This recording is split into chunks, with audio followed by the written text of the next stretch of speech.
into the explosion. Britney freaking Spears. Yes, you heard that right. During her gut-wrenching testimony against Diddy, Cassie name-dropped the Princess of Pop and brought up that infamous 2007 party, the one that still sends chills down every fan's spine. That was the night Britney was allegedly given a mystery substance. And then, the next day, boom, the whole world watched as she struggled through the now infamous MTV VMA performance. But honey, it wasn't just a flop. No. Sources say it was a final humiliation ritual designed to trigger her public collapse. And it worked. And guess who was behind the curtain pulling the strings? Allegedly, Britney's own management team, Lou Taylor and Robin Greenhill, who, believe it or not, asked Diddy to assist them in breaking Britney down, stripping her of her autonomy, and turning her into a puppet under their thumb. And Diddy, word is, he wasn't just a willing participant, he was their go-to guy for illegal substances used to control Hollywood's brightest stars. Their words, keep the assets in line. Disgusting, but wait, it gets darker. Sources close to Britney's legal team have confirmed that Britney tried to expose all of this. She tried to warn Cassie. She tried to speak her truth. But what did they do? They shut her down, not just legally, but mentally. They allegedly pumped her with more substances, played mind games, and used psychological manipulation to erase her memories. And guess what? Britney's own lawyer just revealed she believes the exact same thing happened to Wendy Williams. Yup. This rabbit hole goes deep. According to insiders, there's an entire secret network in Hollywood, a mind control machine built to break silence and discard stars once they stop playing nice. The ones who speak out, label them crazy. Done. Just like that. But honey, buckle up because we're just getting started. I believe that Britney was like to Diddy and Absolutely. Absolutely. All of those girls, all of those Mickey Mouse girls, including Christina Aguilera, all of these children have been fit. Part of the reason why they can't tell you is because they were thugs. Yeah. Most of what was happening to them was happening.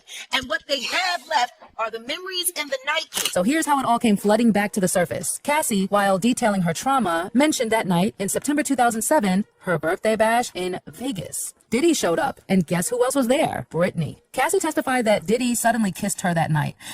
Out of nowhere, no warning, even though he was still publicly with Kim Porter. And let's not forget, Cassie was dating Ryan Leslie back then. Ryan was at the same party, and the awkwardness through the roof. A photo from that night was even submitted into court. Diddy, Cassie, Britney, and music producer Dallas Austin all together. But what looked like just another industry party was, according to sources, the beginning of the end for Britney. Because that was allegedly the night Diddy slipped something into her drink. And what followed? A catastrophic spiral, one that ended in her being locked in a conservatorship that controlled every second of her life for more than 13 years. She even told the court in 2021, her own words, baby, that she was forced onto lithium, a substance so strong it left her unable to speak, to think, to hold a conversation. They broke her on purpose. When I said no to one dance move into rehearsals, it was as if I planted a huge bomb somewhere. And I said, no, I don't want to do it this way.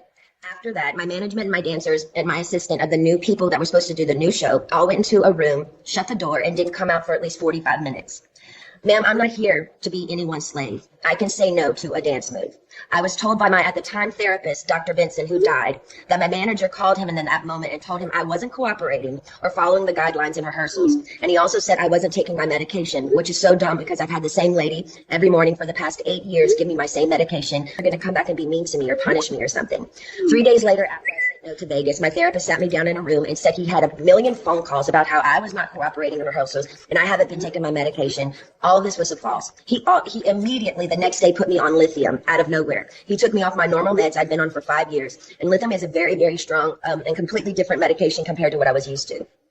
You can go mentally impaired if you take too much, if you stay on it longer than 5 months.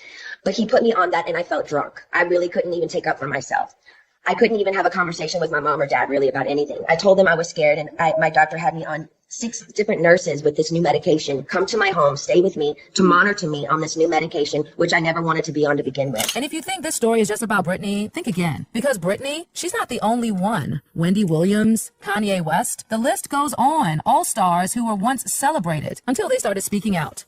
Then suddenly, they're labeled crazy, mentally unstable, unfit, same blueprint, same tactics, same silence. When I asked them, how much lithium did you want to put me on exactly? It took them 4 days to answer because they were embarrassed about the amount, right? And I refused to take this, right? You understand that if I had taken the medication, I would not be here and it would have been, he was deeply troubled. We miss him. We love his music though.